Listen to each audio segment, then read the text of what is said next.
इस प्रश्नावली का लास्ट एग्जाम्पल है और इस एग्जाम्पल में देखो हमें क्या दिया गया है।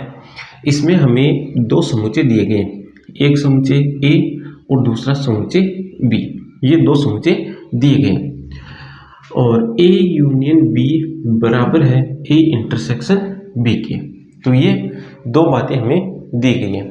एक बात तो ए और बी दो समुच्चय और दूसरी बात ए यूनियन बी बराबर है ए इंटरसेक्शन बी के। अब हमें यहाँ पर सिद्ध करना क्या करना है, देखो यहाँ पर हमें सिद्ध करना है कि जो दो समुच्चय हमें दिए गए हैं ये दोनों समुच्चय समान समुच्चय हों, ये हमें सिद्ध करना है। अब देखो कोई भी दो समुच्चय समान समुच्चय कब होंगे, तो एग्जाम्पल से समझते हैं। देखो समुच्चय ए और समुच्चय ए में अवयव इस प्रकार लिख लिए 1 2 3। समुच्चय बी में अवयव इस प्रकार लिख लिए 2 1 3। अब यदि ए के सभी अवयव बी में उपस्थित हों और बी के सभी अवयव ए में उपस्थित हों तब ए और बी को समान समुच्चय कहेंगे। तो यहाँ पर इस समुच्चय ए के सभी अवयव किस में आ रहे हैं, बी में आ रहे हैं, और इस बी के सभी अवयव किस में आ रहे हैं, समुच्चय ए में आ रहे हैं। इसका मतलब ये हुआ कि ए और बी दोनों समुच्चय समान समुच्चय हैं। फिर से समझना एक बार, ए और बी ये दो समुच्चय हैं। ए के सभी अवयव किस में उपस्थित हों, बी में उपस्थित हों, पहली बात ये। बी के सभी अवयव ए में उपस्थित हों, दूसरी बात ये। यदि ये दोनों बातें हो रही हैं तब ए और बी समान समुच्चय होंगे। अब देखो पहली बात क्या है, पहली बात है कि ए के सभी अवयव बी में उपस्थित हों। अब ए के सभी अवयव बी में उपस्थित हों, इसको हम क्या कह सकते हैं, इसको हम कह सकते हैं कि ए बी का उपसमुच्चय। इस पहली बात को फिर और क्या कह सकते हैं हम कि ए बी का उपसमुच्चय है। दूसरी बात क्या है, बी के सभी अवयव ए में उपस्थित हों, बी के सभी अवयव ए में उपस्थित हों। इसका मतलब क्या हुआ, इसका मतलब ये हुआ कि बी ए का उपसमुच्चय है। बी किसका उपसमुच्चय है, ए का उपसमुच्चय है। और ये दोनों बातें हो रही है। अब दोनों बातों की जगह देखो क्या आ गया, यहाँ पर आ गया ए उपसमुच्चय है बी का, दूसरी बात की जगह क्या आ गया, बी उपसमुच्चय है ए का। तो ये दो बातें यदि हो रही हैं तब ए और बी क्या होंगी, समान समुच्चय होंगे। तो ए उपसमुच्चय हो बी का, साथ में ही बी उपसमुच्चय हो ए का, तो इसका मतलब ये होगा कि ए और बी दोनों क्या है, समान समुच्चय है। और यदि ए और बी समान समुच्चय हैं तब ए बी का उपसमुच्चय होगा और बी ए का उपसमुच्चय होगा। मतलब इस तरफ से भी आएंगे तो भी ये कथन क्या होगा, सत्य होगा। अब हमें यहाँ पर क्या दिखाना है, हमें यहाँ पर दिखाना है ए बराबर बी। तो ए बराबर बी दिखाने के लिए हम क्या करेंगे, एक बार ए को बी का उपसमुच्चय दिखाएंगे, उसके बाद बी को ए का उपसमुच्चय दिखाएंगे। तो यहाँ पर हम ए बराबर बी दिखाने के लिए एक बार ए को उपसमुच्चय दिखाएंगे बी का, उसके बाद बी को उपसमुच्चय दिखाएंगे ए का। यदि हमने ये दो बातें दिखा दी, इसका मतलब ये होगा कि ए और बी समान समुच्चय है। अब देखो ए को बी का उपसमुच्चय किस प्रकार दिखाना है, ए को बी का उपसमुच्चय किस प्रकार दिखाएं। तो यहाँ पर देखो हमें ए और बी रोस्टर रूप में नहीं दे रखे या समुच्चय निर्माण रूप में नहीं दे रखे, जिसे ये देकर बता सकें कि ए के सभी अवयव बी में उपस्थित हैं या नहीं। तो फिर ए को बी का उपसमुच्चय दिखाने का जो तरीका है वो तरीका ये है कि ये जो समुच्चय ए है, ये जो समुच्चय ए है, इस समुच्चय ए का कोई स्वैच्छिक अवयव लो। समुच्चय ए का क्या लो, स्वैच्छिक अवयव लो। फिर किसी तरह से उस अवयव को बी का अवयव दिखा दो। जैसे मान लो स्वैच्छिक अवयव हमने ए ले लिया, इस समुच्चय ए का स्वैच्छिक अवयव हमने क्या ले लिया, ए ले लिया। और किसी तरीके से यदि हम इस प्रकार दिखा दें कि ए बी का भी अवयव है, तब ए बी का उपसमुच्चय हो जाएगा। अगर हम ए को बी का अवयव नहीं दिखा पाए, उस स्थिति में समुच्चय ए समुच्चय बी का उपसमुच्चय नहीं होगा। एक बार फिर से समझना, ए को बी का उपसमुच्चय दिखाने के लिए हमें क्या करना है, हमें इस समुच्चय ए का स्वैच्छिक अवयव लेना है। क्या लेना है, स्वैच्छिक अवयव। स्वैच्छिक अवयव का मतलब हम अपनी इच्छा से कोई भी अवयव ले सकते हैं। जैसे मैंने ए ले लिया, आप में से किसी एक ने बी ले लिया, किसी ने सी ले लिया, किसी ने डी ले लिया। अपनी इच्छा से कोई भी अवयव हम ले सकते हैं। जैसे मान लो यहाँ पर मैंने अवयव ले लिया अक्ष, स्वैच्छिक अवयव क्या ले लिया, अक्ष। इस समुच्चय ए का स्वैच्छिक अवयव ले लिया अक्ष। अब किसी भी तरीके से यदि मैं यह दिखाने में सक्षम रहा, तब तो ए बी का उपसमुच्चय होगा। और यदि मैं इस प्रकार दिखाने में सक्षम नहीं रहा कि अक्ष बी का अवयव नहीं है, तो फिर हम कहेंगे कि ए उपसमुच्चय नहीं है बी का, ये कहेंगे। तो इस प्रकार हमें ए को बी का उपसमुच्चय दिखाना है। उसके पश्चात हमें क्या दिखाना है, बी ए का उपसमुच्चय। तो बी का स्वैच्छिक अवयव लेंगे और उस अवयव को किसका दिखाएंगे, समुच्चय ए का भी अवयव दिखाएंगे। तो एक एक करके इन बातों को यहाँ पर हल करते हैं। तो पहले हम हल करेंगे ए बी का उपसमुच्चय है, इस बात को हल करेंगे। तो देखो, इस बात को हल करेंगे सबसे पहले। तो इस समुच्चय ए का स्वैच्छिक अवयव लेंगे, तो लिखेंगे माना समुच्चय ए का स्वैच्छिक अवयव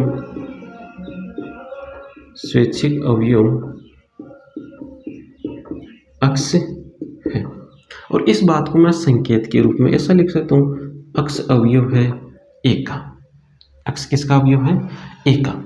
अब देखो, ए समुच्चय है आपके पास इस प्रकार, जिसमें अवयव है अक्ष कोमा वाई। अक्ष कोमा वाई की जगह ए बी सी लिख लो। और बी समुच्चय जिसमें अवयव है 1 2। अब देखो ए यूनियन बी क्या होगा, ए यूनियन बी में अवयव आएंगे ए बी सी 1 2।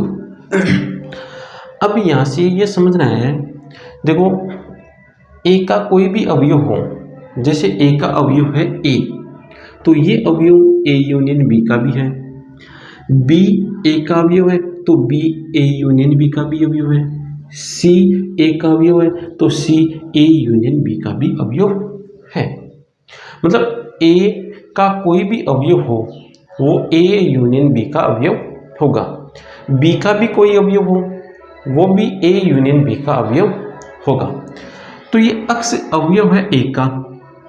अक्ष किसका अवयव है, ए का। तो ये अक्ष ए यूनियन बी का भी अवयव होगा। अक्ष किसका अवयव होगा, ए यूनियन बी का भी अवयव होगा। इस उदाहरण से समझ सकते हैं। देखो ए का अवयव है ए, इस समुच्चय ए का अवयव है ए, तो ये ए यूनियन बी का भी अवयव है। बी ए का अवयव है तो बी ए यूनियन बी का भी अवयव है। सी ए का अवयव है तो सी ए यूनियन बी का भी अवयव है। तो यहाँ पर हमने लिख लिया अक्ष अवयव है किसका, ए यूनियन बी का। अब देखो ए यूनियन बी की जगह यहाँ से हम क्या लिख सकते हैं, ए इंटरसेक्शन बी। तो अक्ष अवयव है और इसकी जगह क्या लिख देंगे, ए इंटरसेक्शन बी। अक्ष किसका अवयव हो गया, अब ए इंटरसेक्शन बी का अवयव हो गया। और इंटरसेक्शन में कौन से अवयव आते हैं, उभयनिष्ठ अवयव आते हैं।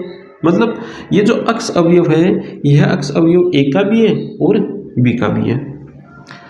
उदाहरण से समझना, ए समुच्चय इस प्रकार है जिसमें अवयव है 1 2, बी समुच्चय इस प्रकार है जिसमें अवयव है 2 3। अब यदि ए इंटरसेक्शन बी ज्ञात करें तो ए इंटरसेक्शन बी क्या आएगा, 2 आएगा। तो ये जो ए इंटरसेक्शन बी का अवयव है यह अवयव ए का भी अवयव है और यह अवयव बी का भी अवयव है। इसी प्रकार ये अक्ष ए इंटरसेक्शन बी का अवयव है, इसका मतलब अक्ष ए का भी अवयव है और अक्ष बी का भी अवयव है। तो इस बात से मैं क्या लिख सकता हूँ, इस बात से मैं ये लिख सकता हूँ कि अवयव अक्ष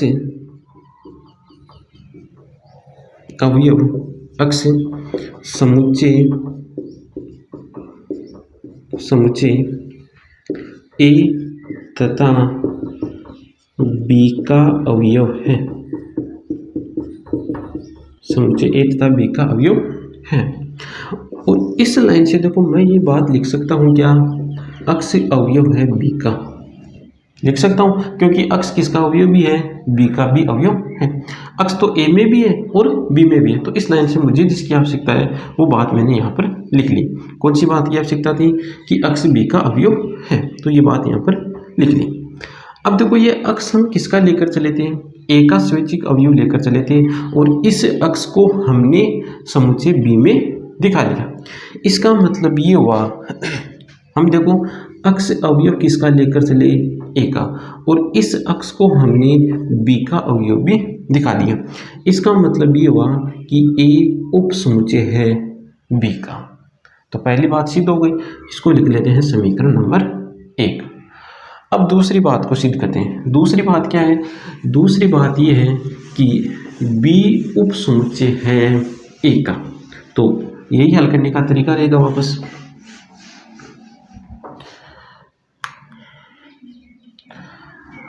अब हम ये बात सिद्ध करेंगे, तो इस बी का स्वैच्छिक अवयव लेंगे, तो लिखेंगे 2 नंबर लगा लो, यहाँ पर लगा दो 1 नंबर।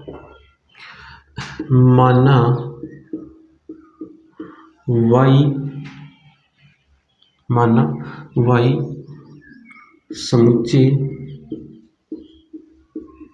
समुच्चय बी का स्वैच्छिक अवयव है। y बी का क्या है, स्वैच्छिक अवयव है। और इसको संकेत के रूप में क्या लिखेंगे, y belongs to be, epsilon का चिन्ह लगाकर लिखेंगे। अब y बी का अवयव है तो y a यूनियन b का भी अवयव होगा। y किसका अवयव होगा, a यूनियन b का ही अवयव होगा। अब यहाँ पर देखो y b का अवयव है तो y a यूनियन b का अवयव है, तो हमने a क्यों लिया, c भी तो ले सकते थे। तो हमें देखो यहाँ पर 2 समुच्चय दे रखे हैं, a और b, इसलिए यहाँ पर हमने कौन सा समुच्चय लिया, समुच्चय a लिया। तो y b का अवयव है, इसका मतलब y a यूनियन b का भी अवयव होगा। और इस a यूनियन b की जगह यहाँ से हम क्या लिख सकते हैं, a इंटरसेक्शन b। तो y अवयव है a इंटरसेक्शन b का। y a इंटरसेक्शन b का अवयव है, इसका मतलब y a का भी अवयव है और b का भी अवयव है। तो लिखेंगे y समुच्चय a तथा b दोनों का अवयव है, दोनों का अवयव है। और इस लाइन से या इस बात से मैं इससे भी लिख सकता हूँ कि y अवयव है a का। अब देखो y को हम b का अवयव लेकर चले थे और y को हमने किसका अवयव दिखा दिया, a का अवयव दिखा दिया। y अवयव हम b का लेकर चले थे और इस y को हमने a का अवयव दिखा दिया। इसका मतलब b उप समुच्चय है a का। इसको लिख दो समीकरण नंबर 2। तो समीकरण 1 व 2 से, 1 व 2 से देखो समीकरण 1 क्या है, a उप समुच्चय है b का। समीकरण 2 क्या है, समीकरण 2 है b उप समुच्चय है a का। a उप समुच्चय है b का, इसका मतलब a के सभी अवयव b में उपस्थित है। b उप समुच्चय है a का, इसका मतलब b के सभी अवयव a में उपस्थित है। तो a के सभी अवयव b में उपस्थित है, b के सभी अवयव a में उपस्थित है। इसका मतलब ये हुआ कि a और b दोनों समान समुच्चय हैं। विविध प्रश्नावली का पहला प्रश्न है और इस प्रश्न में हमें 4 समुच्चय दे रखे हैं, ए, बी, सी और डी। अब हमें ये बताना है कि इन चारों समुच्चयों में से कौन सा समुच्चय किसका उपसमुच्चय है। तो यहाँ पर ये जो 4 समुच्चय दे रखे हैं, इनमें से जो ए समुच्चय है यह रोस्टर रूप में लिखा हुआ, समुच्चय निर्माण रूप में लिखा हुआ है। तो सबसे पहले इस समुच्चय को रोस्टर रूप में लिखते हैं।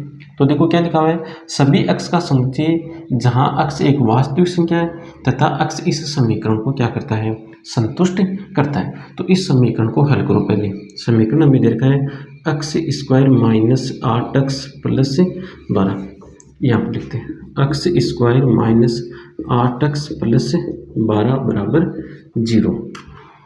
तो जोड़ने पर तो आना चाहिए माइनस का 8 और गुणा करने पर आना चाहिए 12। तो ऐसी दो संख्या होंगी, एक तो माइनस का 2 और एक माइनस का 6। तो अक्ष square minus 2x minus 6x plus 12 बराबर 0। यहाँ से अक्ष कॉमन ले लो, तो अक्ष कॉमन लिया तो आ गया अक्ष माइनस 2, यहाँ से माइनस का 6 कॉमन लो तो आ जाएगा अक्ष माइनस 2 बराबर 0। अक्ष माइनस 2 को कॉमन लिया तो कोष्टक में आएगा अक्ष माइनस 6 बराबर 0। तो एक तो अक्ष का मान आएगा 2 और एक अक्ष का मान आएगा 6 और दोनों वास्तविक संख्या भी है। तो ये जो समुच्चय ए होगा, इस समुच्चय ए में दो संख्याएं आ गई, एक तो 2 और एक 6। समुच्चय बी क्या लिखा हुआ है, समुच्चय बी में अवयव हैं 2, 4, 6। सी में अवयव देखो, सी में लिखी हुई है समप्राकृत संख्याएं और डी समुच्चय एकल समुच्चय है जिसमें अवयव है 6। अब देखो यहाँ से आरंभ करो।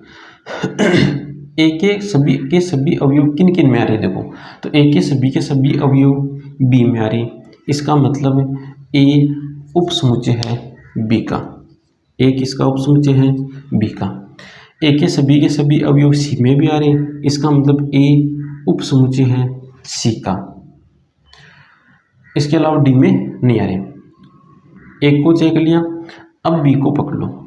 बी के सभी अवयव ए में आ रहे क्या, नहीं आ रहे, इसका मतलब बी ए का उपसमुच्चय नहीं है।